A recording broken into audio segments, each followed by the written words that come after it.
hello guys কি খবৰ আশা কৰো আপোনালোকৰ খবৰ ভালে আছে মোৰ খবৰ ভালেই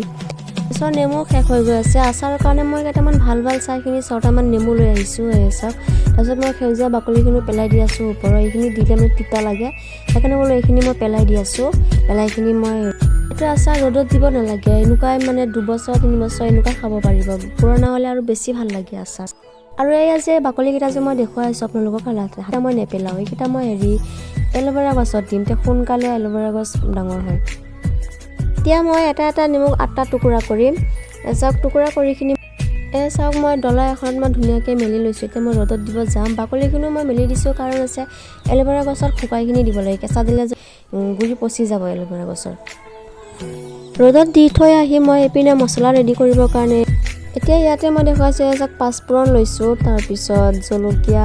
শুকান জলকীয়া ভাজি কৰি মই এতিয়া গুড়া কৰিও লৈছো এসব ধুনীয়াকৈ মই মানে আধা গুড়া কৰিছো একদম মিহি কৰা নাই আৰু মোক সাপোৰ্ট কৰিব প্লিজ সাবস্ক্ৰাইব কৰিব নাপাহৰিব ধুনীয়া কমেন্ট এটা কৰি দিব তাৰ পিছত মই তেল মছলা এড কৰাটো মই দেখুৱাব পৰা নাই